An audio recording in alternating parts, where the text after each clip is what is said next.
Bueno, muy buenas tardes. Bienvenidos a este tercer día de actividades de la 16ª edición de la Feria Internacional del Libro Zócalo. Vamos a iniciar con la presentación de catálogos Sartori Ediciones. Tenemos con nosotros a Marian Bango, traductora y editora, licenciada en Filología Inglesa por la Universidad de Oviedo en 1998. Finalizados sus estudios universitarios, realiza trabajos de traducción y corrección de estilo y entra así en contacto con el mundo editorial. En 2007, junto a su socio Alfonso García Cabeza, bibliófilo y apasionado de la historia japonesa, funda Sartori Ediciones con la idea de compartir con el público hispanohablante su pasión por Japón mediante la publicación de libros de autores de reconocido prestigio, abogando por la traducción directa y cuidando y mimando el libro como objeto. Damos la bienvenida. Hola, buenas tardes a todos y bienvenidos a este acto de presentación de Sartori Ediciones en México. Antes de comenzar, me gustaría dar las gracias a la organización de la Feria Internacional del Libro en el Zócalo, a la Secretaría de Cultura y al Gobierno de la Ciudad de México y también al Ayuntamiento de Madrid por haber tenido la amabilidad de invitarnos a participar en esta 16ª edición de la Feria Internacional del Libro en el Zócalo. Sin duda es un evento cultural de primera clase en el que los profesionales del mundo del libro y los lectores tienen la oportunidad de reunirse para celebrar la literatura y la cultura. Me siento muy agradecida y honrada de estar hoy aquí presentando el catálogo de Sartori Ediciones por primera vez en México y además deseo que esta iniciativa de la Feria del Libro en el Zócalo se prolongue durante muchos años. De igual modo también hago extensivo este agradecimiento a todos ustedes por compartir amablemente esta tarde de domingo con nosotros para hablar de libros y de Japón. Porque es precisamente Japón lo que define a Sartori Ediciones. Esta editorial Sartori nació hace 9 años, fruto de la pasión que mi socio Alfonso García y yo misma compartimos por los libros y por Japón. Este proyecto surgió de manera humilde, impulsado por la ilusión y por el esfuerzo, y es fruto de la unión de dos personas apasionadas de Japón, dos personas que en esta época de vorágine informática y digital seguimos amando también los libros y el papel. Inevitablemente, la confluencia de estas dos pasiones, como son los libros y como es Japón, provocó en nosotros la necesidad de editar aquellos libros que queríamos leer y que queríamos que otros también leyeran. Poco a poco y paso a paso, Sartori ha ido creciendo desde hace ya 9 años en número de títulos y se ha ido consolidando principalmente gracias a la confianza de los libreros y de los lectores, sin los cuales no estaríamos hoy aquí. Lo que empezó siendo una pequeña semilla es ya un árbol que ha dado, y espero que siga dando, una amplia variedad de frutos en forma de libros. Como editorial dedicada íntegramente a Japón, nuestro objetivo es dar a conocer la cultura y la literatura niponas al mundo hispanohablante a través de obras y autores de reconocido prestigio, tanto occidentales como japoneses, en el caso de los japoneses apostando siempre por la traducción directa. La palabra Sartori es un término proveniente del budismo y es el equivalente japonés del nirvana hindú. Se podría traducir como iluminación. Esta palabra de significado tan profundo y tan hermoso es la que da nombre a nuestro proyecto editorial. Nuestra intención es que Sartori sea una llama viva que arde para aportar un poco de luz sobre un mundo, el japonés, el nipón, que en cierto modo aún permanece en penumbra y en el que intentamos siempre nosotros como editores avanzar un poco más allá de los tópicos habituales que todos conocemos, ¿no?, sobre esta cultura. Es una cultura lejana pero al mismo tiempo cercana, porque al final todos los seres humanos compartimos el mismo sustrato común. Nuestra idea con la editorial es ampliar nuestros propios horizontes y los de todos aquellos que se acerquen a nuestros libros, y de ese modo pretendemos tender un puente de entendimiento entre culturas. Antes de comenzar a adentrarme en nuestro catálogo, en los libros que hacemos, me gustaría hacer un breve paréntesis para hablarles de cómo editamos y de la importancia que para nosotros tiene el libro como objeto. Actualmente vivimos en un mundo hipertecnológico, rodeados de pantallas. En muchos casos somos adictos a ellas, no podemos estar un segundo sin consultar el celular o el móvil viendo a ver qué nos ha escrito. Entonces el mensaje escrito llega a nosotros constantemente, a través de las redes sociales, de la comunicación vía internet. Pero en cierto modo me da la sensación de que el placer de la lectura y la experiencia de comprensión de lo que se lee a través de las pantallas parece irse diluyendo.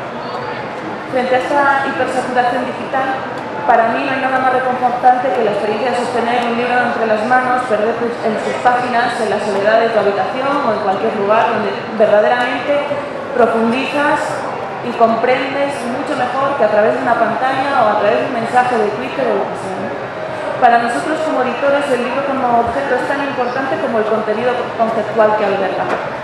En ese sentido cuidamos al máximo la edición, porque consideramos que la lectura es una experiencia sensorial que llega primero por la vista, pero en la que también participan otros sentidos, el tacto peculiar de una hoja de papel, que puede tener texturas muy diferentes, el sonido de las páginas al pasar, esa lentitud que te hace pensar en lo que acabas de leer, el olor de la tinta y del propio papel.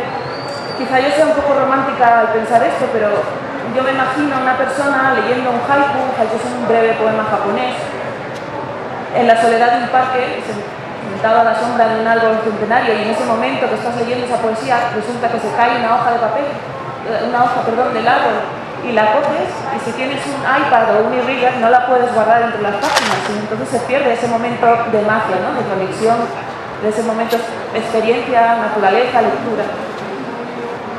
Para mí esta sensación solo está al alcance de un libro de papel. Y tras este breve alegato a favor del libro frente a sus rivales digitales, ahora, si me lo permiten, les voy a hablar un poco de la editorial, presentándoles los libros y los autores que pueden ver en la pantalla, se están proyectando las portadas de parte de nuestro catálogo. Y les hablaré así sucintamente y sin ánimo de saturarles con mucha información de los libros que publicamos.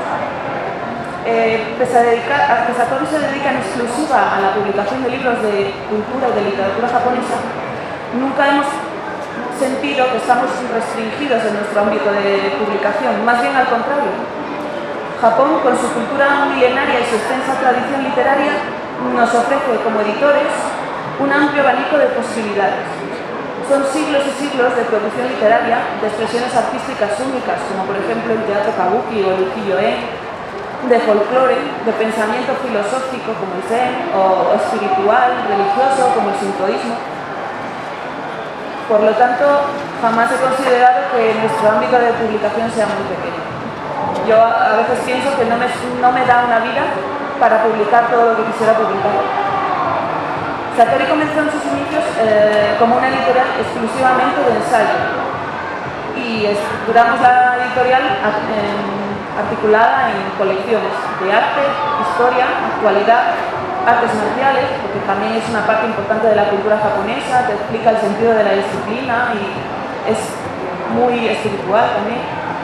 Hay también una colección de idioma, y también otra que para nosotros es muy importante y principalmente también como lectores nos encanta, es la relacionada con la mitología y las creencias populares. En todas estas colecciones tienen cabida autores ya de reconocido prestigio, cuyas obras son auténticos referentes académicos en los estudios japoneses, como por ejemplo la restauración Meiji, que todos estos portados se están proyectando en la pantalla, de un escritor inglés llamado William Gerald Beasley, o Shogun, la vida de Tokugawa Ieyasu, de Arthur Lindsay Sander. Estas son dos obras fundamentales en el estudio de la historia japonesa. Son obras académicas densas, pero nosotros como editores también damos la oportunidad a estudiosos noveles cuyas obras se acercan a la misma temática con una vocación más divulgativa y que permiten que el público general se acerque a la historia japonesa a través de un estudio ameno pero también riguroso. Por citar un ejemplo en este sentido, me gustaría comentar el libro Historia de los Samuráis, que acaba de llegar a México recientemente, de Jonathan López Vera, y que ha recibido una calurosa acogida tanto entre especialistas en la materia como historiadores, pero también entre el público general. Para nosotros como editores es importante ofrecer a nuestro público ensayos accesibles y amenos, pero que no pierdan nunca el rigor. En 2011, cuando nos sentimos ya lo suficientemente preparados como editores, decidimos dar un salto más allá y empezar a publicar literatura japonesa. En primer lugar, fue necesario reunir a un grupo de traductores del japonés, lo cual no es fácil. No es una lengua que se estudie por mucha gente y que es muy compleja, la verdad. Entonces, llegados a este punto, cuando encontramos a un nutrido grupo de traductores de confianza y de calidad, que nos hacían posible abogar por esa premisa nuestra de traducción directa, comenzamos con la primera colección de literatura de las que forman parte de nuestro catálogo, que es Maestros de la Literatura Japonesa. Aquí están viendo algunas de las obras de esta colección. Esta colección cuenta ya con 24 títulos de autores de diversas épocas. Encontrarán autores ya conocidos, como por ejemplo aquí tenemos varias obras de Akutagawa Ryunosuke, pero también de Natsume Soseki, de Dazai Osamu o de Tanizaki Junichiro.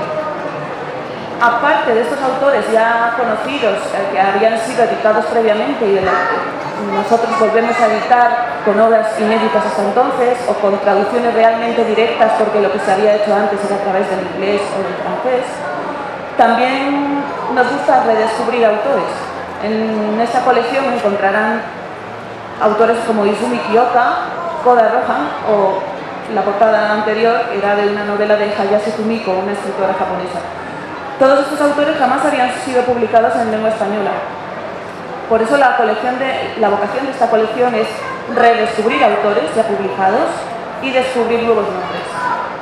Este año 2016, aprovechando que se conmemora el centenario de la muerte de Natsume Soseki, me gustaría centrarme en la figura de este autor.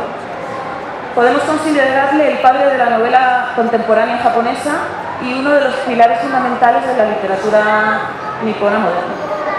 En nuestro catálogo encontrarán obras de Soseki como El Caminante, publicada en 1912, o Las hierbas del camino, de 1915, ambas con fuerte carga autobiográfica, en la que está muy presente la angustia vital que el propio autor experimentó en una época de cambios constantes en la sociedad japonesa.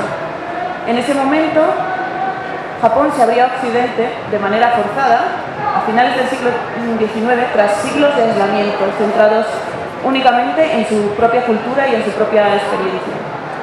En esta vorágine del cambio, de la industrialización a marchas forzadas, de la modernización salvaje, se produjo un choque en la mentalidad japonesa, una especie de shock traumático entre progreso y tradición. La generación de la cual Soseki es, digamos, buque insignia, vivió inmersa en este conflicto, sintiéndose extraños en un mundo en constante evolución, experimentando rechazo ante los cambios radicales a los que se enfrentaban y teniendo que asumir que el mundo en el que hasta entonces habían vivido se desvanecía irremediablemente. La crisis existencial experimentada por autores como Soseki es el hilo conductor de novelas como les he mencionado antes, del Caminante, Las hierbas del camino, pero de Soseki también hemos publicado también otro tipo de obras. Misceláneas primaverales o Los sueños de 10 noches son dos obras exquisitas de relatos breves en las que descubrimos a un Soseki diferente, melancólico, surrealista y que en realidad, en cierto modo, es precursor de la literatura de tintes mágicos de Murakami Haruki, por ejemplo. Esta visión poliédrica que pretendemos dar de Soseki no estaría completa sin su vertiente poética. En otra de nuestras colecciones de literatura, que tiene por título Maestros del Haiku, encontrarán dos antologías dedicadas a Soseki y que llevan por título Sueño de la libélula y Tintes del cielo. Ambas son breves obras compuestas cada una por 70 haikus inéditos, publicadas en español, en japonés, en escritura japonesa y también en pronunciación japonesa, para que la experiencia sea también de escuchar cómo suena el japonés, ¿no? Cada haiku viene además con una pequeña explicación, dado que hay cuestiones culturales que no compartimos con Japón, significados de flores o de situaciones que a lo mejor requieren una explicación para poder apreciar el haiku en toda su extensión.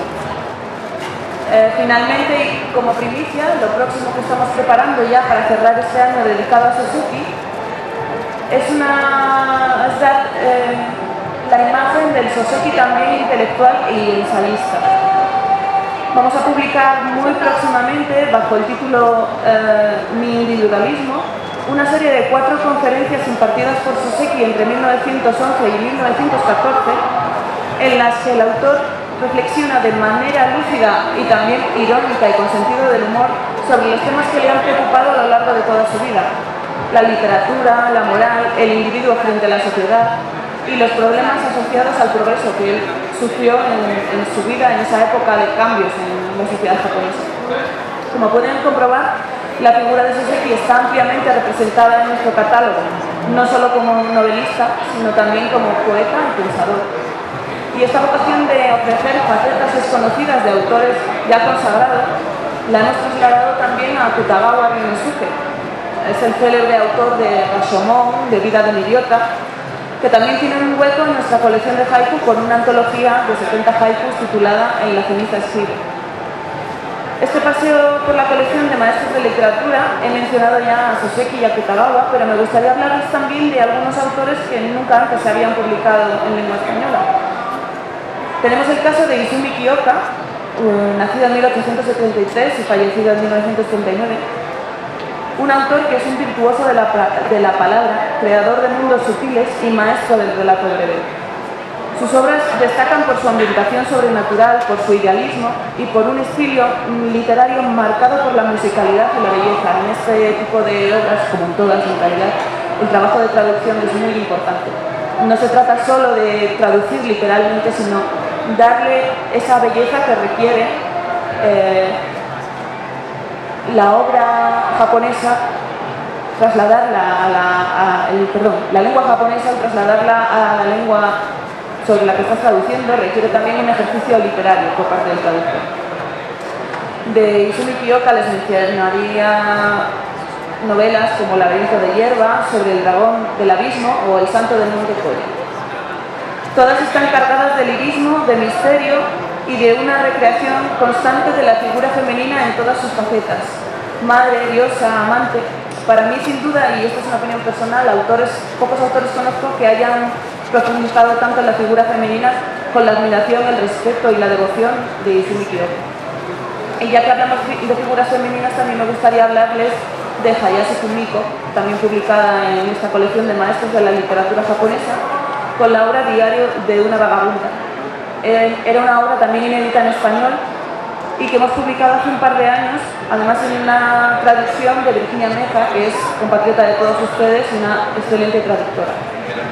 Hayashi Kumiko vivió además una infancia marcada por la pobreza y el desarraigo. Sobrevivía desempeñando trabajos mal pagados, pero gracias a su talento natural para la escritura y su formación autodidacta, que es muy importante en el Japón de su tiempo, desarrolló un estilo propio, audaz e incisivo. Diario de una vagabunda es su autobiografía, es un diario personal, con el que alcanzó en el Japón de los años 30 un éxito sin precedentes. Este éxito literario también fue un éxito económico, ella pudo salir de la pobreza y dedicarse a ser escritora de manera profesional. Fue también reportera de guerra en esa época de la Segunda Guerra Mundial y viajera incansable. Además tuvo la suerte de ser muy reconocida en su tiempo. Diario de una vagabunda es su primera obra y es una íntima recopilación de recuerdos, historias, sueños, temores, deseos, envueltos en una narrativa que algunas veces alcanza cierto grado poético. Es cercana, natural, fresca y llena de sensibilidad, pero es especialmente... Pero si hay una palabra que define a la literatura de Hayashi Kumiko es la palabra libre. Y es porque precisamente Hayashi Kumiko fue una mujer independiente, vivió su vida libremente a pesar de las imposiciones de la sociedad japonesa de los años 30 y 40.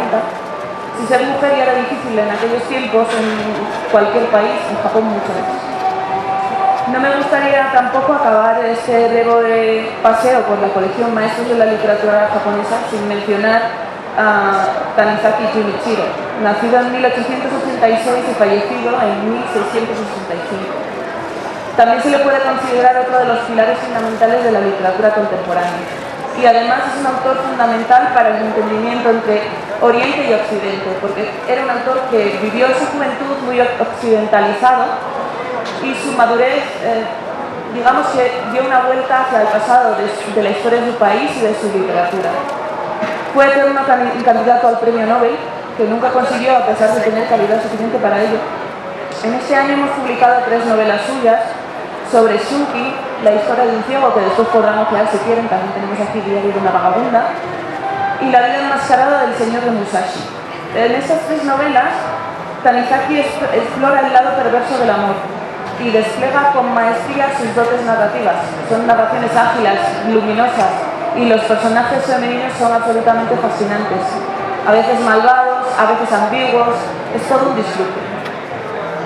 También les quiero presentar la colección que inician estas dos obras que ven aquí en tapa dura. Le hemos llamado Clásicos Satori.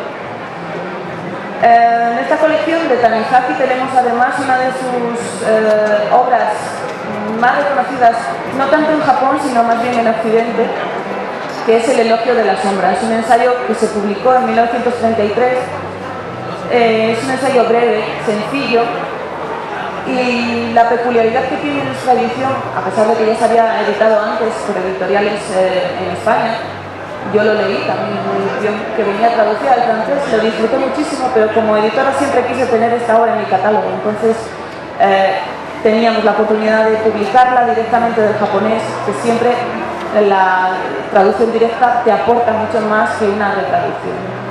Esta novela digo que es importante para los occidentales porque explica muy bien lo que es el misterio de la sociedad japonesa, esa ambigüedad, la sombra. Te pone siempre constantes ejemplos de los occidentales que les gustan las cosas luminosas, que brillan. En Japón les gusta, por ejemplo, que esos objetos de plata vayan adquiriendo la pátina que te da el tiempo, porque eso les hace tener una vida diferente.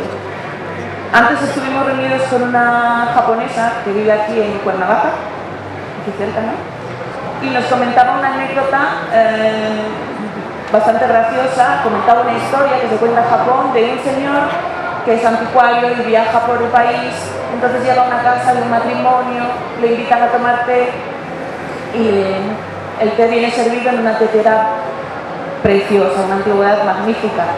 Además tiene el pozo de años y años del té que ha ido dándole un valor añadido. Y en ese momento el señor no llevaba dinero y le comentó al matrimonio: no se preocupe, dentro de una semana vuelvo, guárdenme la tetera y se la pago. Entonces cuando volvió resultó que el matrimonio había lavado la tetera y había perdido entonces esa pátina que le da los años. Eso es lo que admiran los japoneses, y a veces vemos obras de arte japonés y nos parecen muy sencillas, pero en realidad esa sencillez es aparente porque todo está estudiado. En un jardín japonés parece completamente natural, pero que haya una piedra en el punto en que está es porque tiene que estar ahí, representa algo. Parece casual, pero no lo es. Esa es la magia, ¿no?, de, por ejemplo, los jardines japoneses frente a los jardines franceses o ingleses, que son muy agrietados, muy artificiales. Para los japoneses esa naturalidad es importante, ¿no? Y el juego de la sombra, de la ambigüedad, de lo sutil, también es un valor. El elogio de la sombra en este sentido sirvió para que los occidentales, sobre todo en los años 60, 70, que fue cuando se publicó en Francia, llegáramos a comprender un poco ese sentido estético japonés. Pero además es un ensayo accesible, divertido, porque Tanizaki lo escribió pues, como un mero ejercicio. Pues en principio empieza protestando porque él quiere construirse una casa, pero no quiere que haya luz no quiere que haya luz eléctrica, porque entonces las obras de arte no se ven como con la luz de la vela, ¿no? Entonces parece un abuelo cascarrabias quejándose porque todo se va modernizando y se va perdiendo la esencia. Y a nosotros como lectores occidentales nos da una visión de lo que es Japón, de lo que es esa cultura que a veces nos parece que no compartimos con ellos, pero en realidad muchas veces son cosas que apreciamos simplemente por el hecho de que es común a todos nosotros, a todos nos gusta la belleza, ¿no? Me gustaría ahora hablarles, y les he hablado antes un poco, de la colección Maestros del Haiku. Esta colección ya tiene 9 títulos, y como decía, en esta colección es importante para nosotros mostrar el haiku, no solo la traducción, sino también cómo se escribe en japonés, y después también está en romaji. Romaji es con escritura, con letras occidentales, la pronunciación. Entonces ustedes pueden coger un haiku, leer la traducción y después leer cómo se pronunciaría en japonés. Pues para también disfrutar de esa sonoridad, de ese ritmo que tiene el haiku, ¿no? En este sentido, es importantísimo en esta colección la labor del traductor. Todas las obras publicadas en esta colección. El traductor es Fernando Rodríguez Izquierdo. Este es un señor ya muy mayor, tiene 84 años y viajó a Japón hace muchos años como jesuita, estuvo allí por lo menos 22 años. Se formó como traductor de novela, de haiku, y a la vuelta se salió de jesuita para casarse y dedicarse a tener hijos y a escribir sobre Japón, a traducir, y ahora ya está retirado y esta colección nos lo cuenta. Para él es como un divertimento que le permite a su ritmo elegir los haikus que él quiere adecuados de cada autor, hacer una selección. Entonces trabajamos muy en contacto con él constantemente para esta colección. ¿Qué autores pueden encontrar en esta colección de haiku? Pues desde el padre de haiku, que es Matsuo Basho, pasando por Yosabu Son, Kobayashi Isa, Masaoka Shiki, es un autor del siglo XX. Bueno, en realidad murió a principios del XX, muy joven, porque tenía tuberculosis, que es el renovador del haiku, digamos. Pero también estamos preparando una nueva antología de Basho que llegará muy pronto también a México. Bueno, ¿qué les voy a decir? Como editora y como lectora tengo una especial predilección por esta colección de maestros del haiku. No sé si conocen el haiku, es una expresión poética muy peculiar. Es una fórmula muy breve, son 17 sílabas en japonés, estructuradas en 3 versos, y claro, requiere de una concisión y una brevedad total para expresar con muy pocas palabras un sentimiento, dibujar una imagen con los mínimos recursos literarios y celebrar sobre todo la naturaleza. El haiku está muy vinculado a la naturaleza, al paso de las estaciones, a esas sensaciones del viento cuando vas caminando, cosas muy comunes, y lo difícil es expresarlo con esa concisión. Para el haiku también es fundamental que el autor no hable de sí mismo, se libere de su yo y se funda con la naturaleza. Así que si no conocen el haiku, les invito a que lo lean, pero también les invito a que se animen a escribirlo, porque ayuda a liberarse del yo, de las preocupaciones que tenemos todos en nuestro día a día, y a tener una experiencia de escritura diferente. Otra de las obras